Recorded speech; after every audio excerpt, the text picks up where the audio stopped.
Division 1 is done and dusted. Queensland surprise winners 18-14 over New South Wales and Adelaide. And in studio today, joined by a couple of rugby league legends. Adam, Blair, great to see you. Wairangi, Koopu, thanks for your time today. First of all, guys, initial reactions to what you saw last night in Adelaide. Yeah, I thought it was. I thought Queensland played really well. I thought they were, backs against the wall. 8 debutants and come out and played a great brand of footy that got them over the line. Never doubted it for a second, Goran. Oh, bugger off. Not 1 second did I doubt it. Queensland all day.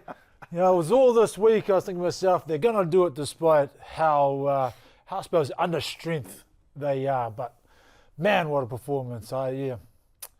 Both Queenslanders on this side anyway, Goran, obviously. Talk about it's a great day. Colours to the mast, why? It's a great day, Goran. I woke up this morning, even though it was raining, the birds were singing, there was a warm feeling inside me that just wouldn't go away, and I had spent the best part of maybe 2 hours texting all my New South Wales friends and just reminding them how great a day it was. Oh, it's funny, I didn't get a text from you. Clearly we're not mates. Thanks a lot. Yeah, I wasn't too sure. Wasn't too sure which side of the fence you were on. Yeah, that jersey in the locker there, that's mine. Yeah. That's mine. Yeah. Not that I ever played the game, but whatever. To be fair, if you have to give me stick first for me to be able to return that favour to you. So, yeah, when you start giving me a little bit of stick about State of Origin, then I'll give it back. Adam, I want to talk to you first and foremost about Wayne Bennett. It's a guy that you've had a lot to do with, both 2008 Rugby League World Cup, where the Kiwis were victorious. You played underneath him at the Broncos. What kind of spell did he weave last night? I think when you've got a young squad and Wayne's really good at it and just, I guess, installing that belief in yourself and gives you that ability just to go out there and believe in your skill and go out and play footy. And I seen last night, I think young Jaden Sewer gets a nice little break down the outside there and throws a flick pass. Those are the kind of things that, Wayne gets young guys to just believe in their and back in their ability, and I thought he did that really well last night. What would you have said at half-time? Because that was the turning point, wasn't it? Down 10-0. What kind of words of advice and encouragement would he have been giving to those players? Just quickly, it would have been like this. Hey, guys, you can win. And then they would have gone out and won. That was it. And because Wayne Bennett says you can win, you go out there and win? Hey, guys, you can win this. No doubt. He's really simple, Wayne. He most probably would have said something like that. Boys, we're 10-0 down. We're not out of the game. We can go out there and win it. Just keep believing and backing yourself and go out there and enjoy yourselves. And they did that in the second half. 10-0 down, come home 18-14. Yeah. What about some of the dancing post-match? I don't know about that. You see him in the sheds? Yeah, I did. It's weird for me. He's earned the right to dance. Goran, he's hip. He's 70 years old, but he still keeps up with those young. But let's be honest, he is a rugby league ariki. He's a rugby league atua. He's a god to a lot of these young boys. To be able to still, relate to 18, 19-year-olds who are playing rugby league, and especially at this level, you can see how much it means to like the young ones like Coach. They're in awe of him, and I suppose for them to wear the jersey of Queensland with all the history that it has, and what Wayne has done for that franchise as well. For them to go out there, they'll walk through walls for him. Yeah. And Big Mel. And Big Mel. So, I think we sort of saw that because, let's be honest, not me, but a lot of people doubted them. A lot of people doubted that they had the strength to actually win against the most stacked New South Wales side we've seen for a long, long time. Yeah, everybody got on board New South Wales. They thought they were going to do it easy. Mate, I think they were paying $1.01. Yeah. Some of them. Unbackable favourites. Unbackable favourites. Yeah, don't waste your money. But yeah, they just turned up because of that Queensland spirit that we were born with. Do you think... Queenslander. I didn't realise you were... Queenslander! Where were you born? Queenslander! Are you from Mount Isa? Just north of Brisbane a little bit. Are you like Nathan Finn? You're from Mount Isa? I came out in a Maroons jersey when I was born. Actually, I was born in 1980. It was just fate. That Artie Beetson pulled on that jersey and ran out and punched one of his teammates, and then, as a no-year-old child, I was born into the Queensland spirit. It's all you knew. Yeah, it's all you knew. Yeah, I got a funny story. I obviously moved to Queensland when I was a kid, and I played Queensland 17s, and the whole Queensland spirit. You jumping in, you run through the tunnel, and they're all yelling, "Queenslander!" And I look around, I'm like, I'm going to get involved in this. I'm, Māori, Kiwi from New Zealand. Did you shout out Northlander? I'm running out there going, Queenslander, down the tunnel. Well, I'm like getting on it. And, our first scrum, the whole week was like, first scrum, you throw a punch, get in there and throw a punch. And I'm like, yeah, let's go, bro. I'm on. I'm on. Some people So that's. I was like fresh to Australia, fresh to Queensland. I'm like, I'm getting a bit of this, and the tradition has just carried on throughout the game, and you see the passion that Queensland played with last night, and the way that Wayne's given them that belief and the spirit back into their camp. So New South Wales, did they play without passion, or were they just complacent? How is it when you're in camp? And people are talking about how good you are and how easy you're going to have it on game day. Does that filter in at all? And do you let it get to you? I think it can filter in, yeah, without a doubt. Again, like what I said, it's like they're a quality side all over the park. Yeah, I think again, people out of position would have hurt them a little bit. Key players in key positions, not playing their regular position, and throughout the NRL season, then coming in and again being so star-studded, they expected just to go out there and get a job done, and didn't really fall that way because they started off really well. I think there's a few errors throughout the game, but then that second half when Queensland come over the top, where they're looking for someone to make a difference, and no one's put their hand up. Yeah, what you're talking about is Gutho out of position, Jack Whiten out of position, and they made crucial errors that led to Queensland tries, didn't they, Wai? Yeah, especially defensively. It is very hard to sort of slot into a position like that where you have to make the defensive decisions against big centres who play there regularly, and sort of come up with big plays. So, I think it was definitely a little bit of complacency on their part. They would have looked at each other and gone, we've got this, especially being 10-0 up after being under the pump. Really, Queensland you could see it early, but they just didn't come up with anything. In New South Wales, picked up a couple of quick tries, and then, I think they might have taken the foot off the pedal a little bit, to be honest. And then I think they were just a little bit ambushed in that second half by how good Queensland came out, and they just kept rolling forward. I think you got to sort of you got to acknowledge how big, for me, the likes of Josh Papali'i were, Tino was, like those two in particular, they were enormous for that front pack. They just kept rolling forward and giving their side the best opportunity of creating something. And when they got the opportunities, they did. Speaking of opportunities, Jake Friend finally gets one after years and years of waiting. He didn't look out of place, did he, Adam? No, I think that's he's one of those guys that are made for that arena. He's been waiting his time. It's been a long time. I don't know what the stat was, but it was a fair time in his career that he's been waiting for this opportunity. And he's just a machine. He plugs up all those little gaps around the middle, gets for a mountain of work. Good service off the ground to the halves, and you see the difference when you've got a good hooker that can pass the ball off the ground straight to your halves, running onto the ball, and it helps Munster and those guys get forward.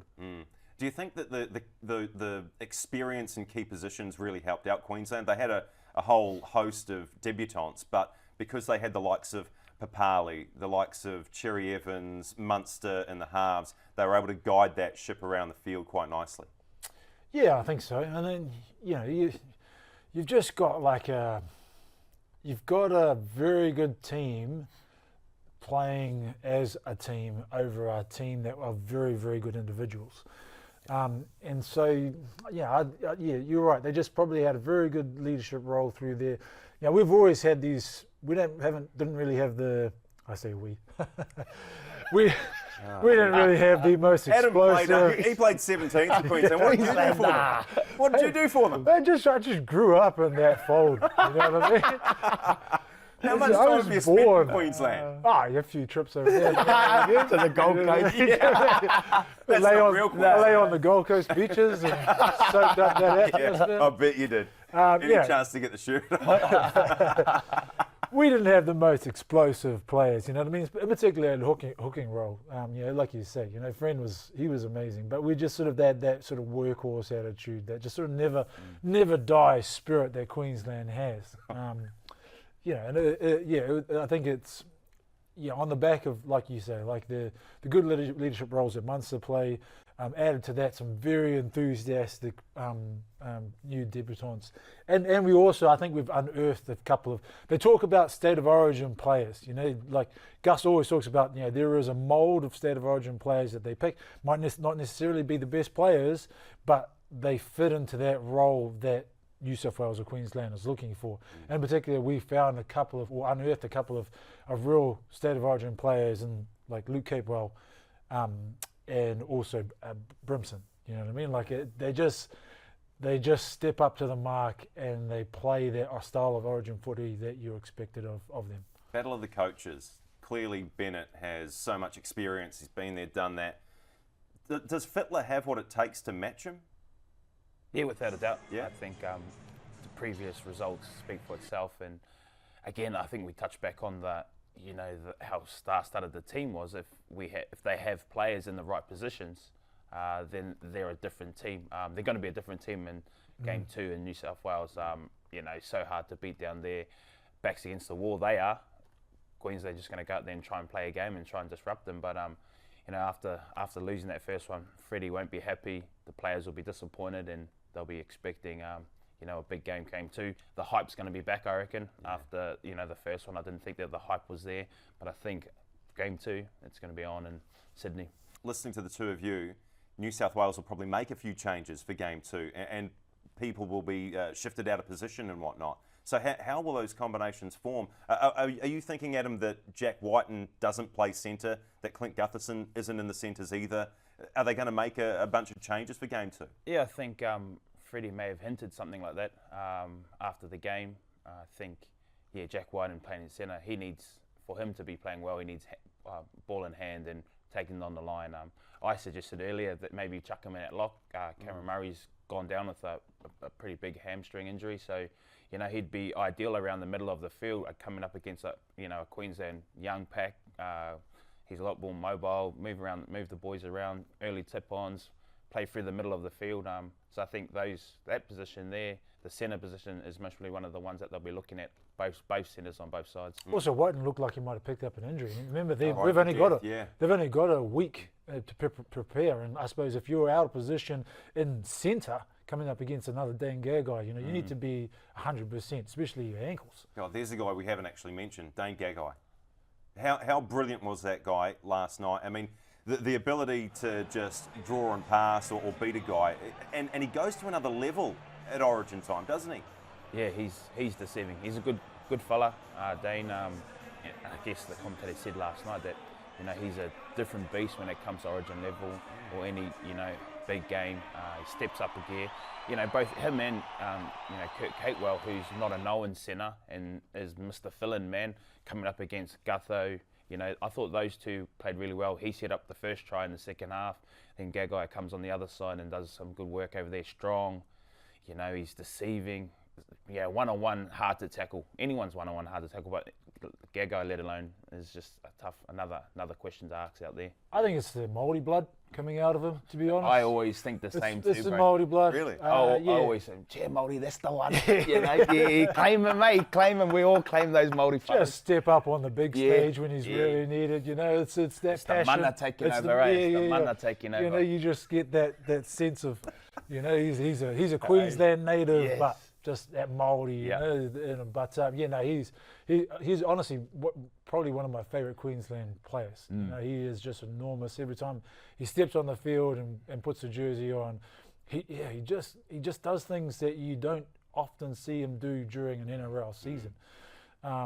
He throws himself into tackles. He's there all the time. He's relentless. So I mean the Queensland centres were enormous. Is it fair to say the same sort of thing happened to you, Adam? Like when you play for the New Zealand Māori or the Māori All-Stars, like did you get that sense of occasion and wanting to do well for the people who have been before? Yeah, I think that's definitely it. When you step over the line, no matter who you're representing, but in particular your country and your people, you find a way. And when things fail, at the end of the day, like, the mana just takes over, you know what I mean? And you just want to beat the opponent, you just want to be strong, you just want to carry hard. And, Dane does that all the time when he comes to Queensland level, and like Wairangi said, it's the Māori blood in him that just takes over. Big stages, we love it. We love it, and we just claim him anyway. Yeah. He's a Kiwi Queenslander. He's our link. I'm pretty sure he's my cousin. Yes, he is. Oh, okay. Yeah. So from down the Upper East Side. All right, so listen, New South Wales, they'll probably make a few changes for next week's game. Queensland, are you happy with what they put down? You can't see any changes made for game 2? Oh, no, I think even Lindsay Collins off the bench, Jairo come on, Jaden Sewer come on. I thought they made a pretty big impact coming on in the second half and made a difference. So I thought those boys would be good staying on the bench. I think they'll be fine with their team. The argument is there because Ryan Pappenhausen will probably be ready by then for New South Wales I'm talking about. So yeah, I don't know how much.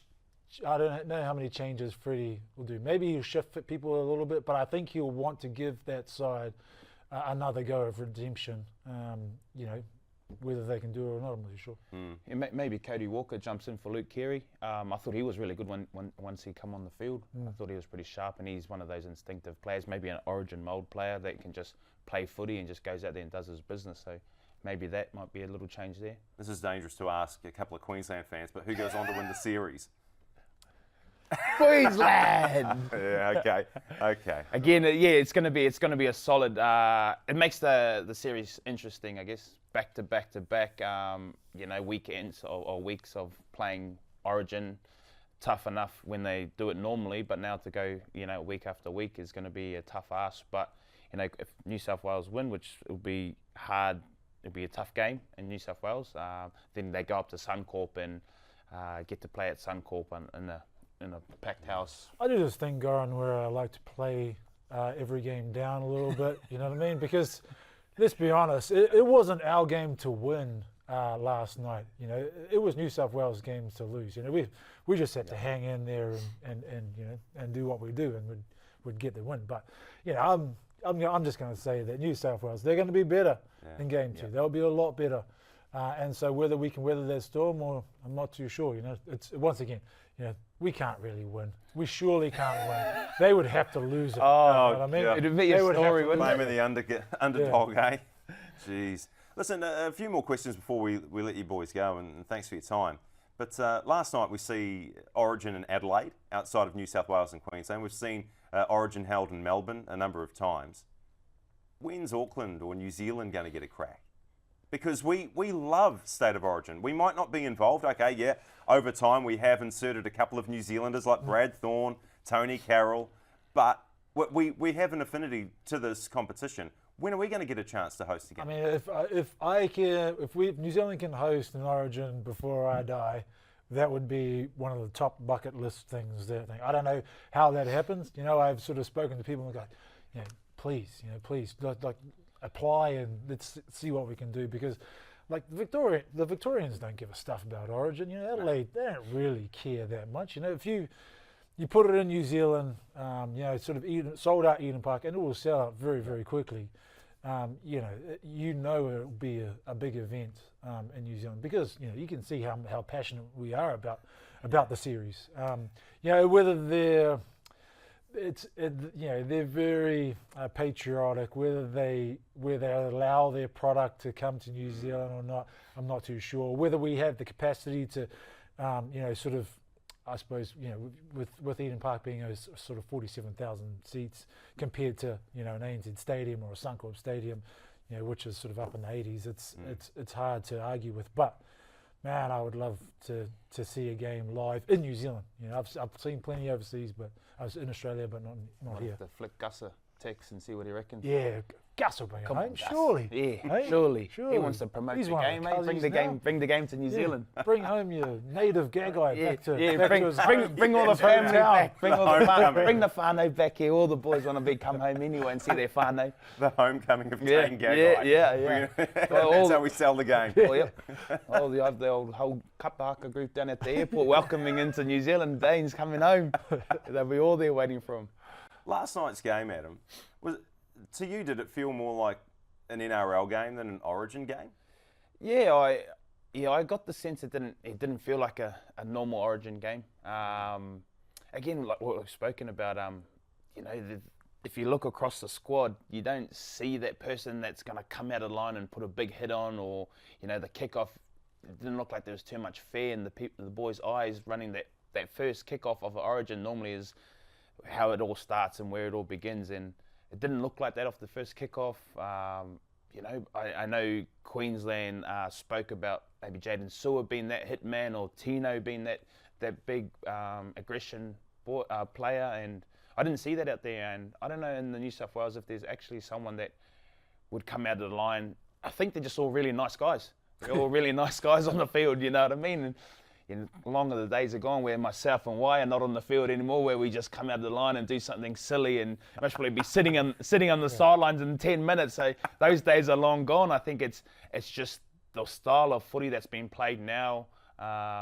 It's so clinical, and it's all about holding the ball and having possession and putting other oppositions in corners. So it's kind of like not a boring game, but it's completing your sets, winning games, and that's what it felt like. Can you teach a guy who's a professional to be a grub, for want of a better term? Yeah. Well, I mean, it's Origin. Yeah, New South Wales have done it. That's what you do. Yeah, and you can get away with those things in Origin. You know what I mean? And that's why the game has been built up that way, because Origin's a different level to NRL, and when you go into Origin Arena, and what I've seen, you can get away with the little grubby things that you can't get away in NRL, but the game's changed and players are a lot nicer now, and and so if they're mates, and but if they are a lot nicer, then how difficult is it for them to all of a sudden make a transition in the Origin arena? Then New South Wales have done that in the past. When Queensland had such a dominant period, they asked people like, say, Paul Gallen or the Innes's, to just step up and be that grub. Like, don't be afraid to be the people that, like the player that everyone hates.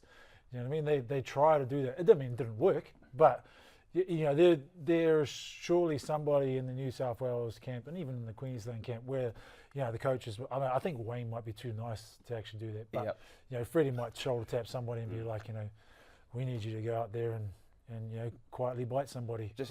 Quietly bite someone. Just a little niggle. Or just a little niggle. Just throw a little elbow into somebody's drawer at some stage. Oh, did you say niggle or nibble? Niggle. Niggle. Fifth man in and just dropping an elbow into the forehead or something, or push someone's head as you're getting up. I think you can get away with that in the game. So, someone's got to do it. It has lost. It is a different game nowadays. It's long past where, like in our era, where you threw something. Weeks ago, mate. It's true. Adam's era was like last month. He was still doing it. I was still doing it then. Yeah, I mean, that type of player I'm talking about. You know what I mean? Everyone knows. It doesn't matter. Everyone knows, so it's all good. Yeah, we saw over 15 years and what you were capable of. Everyone knew that, and so it's fine. It's all done now, so they don't have to put up with that kind of stuff anymore. But again, it's gone from, it hasn't gone. If people bring it back, it's that hype and that aggression and the niggle that Origin's all about wasn't there. New South Wales and Sydney could be a different story though. Yeah. Just lastly, New Zealand Origin, like a North versus South or some kind of concept like that. It's been spoken about for years. Is it something that you guys would be up for or against? We'll have to pull out all the New Zealanders and the New South and Queensland teams. So Dane Gagai comes Dane Gagai's going to have to come home. All those boys are going to have to pull out. They've got to have to make a decision who they want to play for, North or South or Queensland over there. So it'll be a pretty...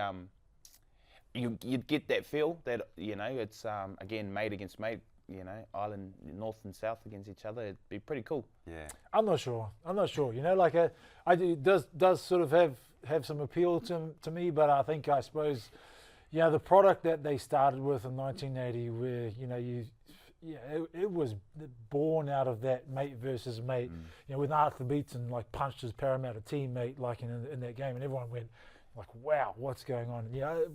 They've just built that history. They've earned that right to, I suppose, have that sort of level of passion. Whether it works or not in New Zealand, I'm not too sure. I mean, you can start somewhere and see what happens, but I do.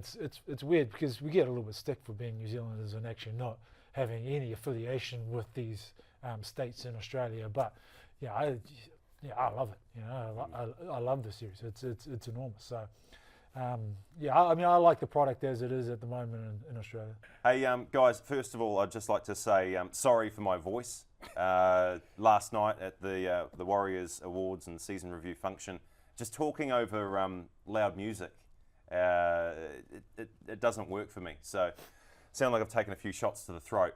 So, thanks for putting up with this and me for however long. We're actually very used to it. You know what I mean? A lot of people in our time have taken shots to the throat. Well, I haven't taken a shot to the throat. Oh, right. Oh. It's like nobody hit me. Yeah. You should just tell people you take shot. Just say your tackle tech was off. Someone come in and just got you really high and just slipped it up. Like Darren Lockyer, Kevin Campion, same thing. Yeah. Kevin Proctor. Guys, thanks so much for taking the time to have a yarn today, and we look forward with great anticipation to Origin 2, and let's see if New South Wales can level the series, eh? Maybe not. Adam, Blair, Wairangi, Koopu, cheers for your time. Thank you. Cheers, brother. Cheers.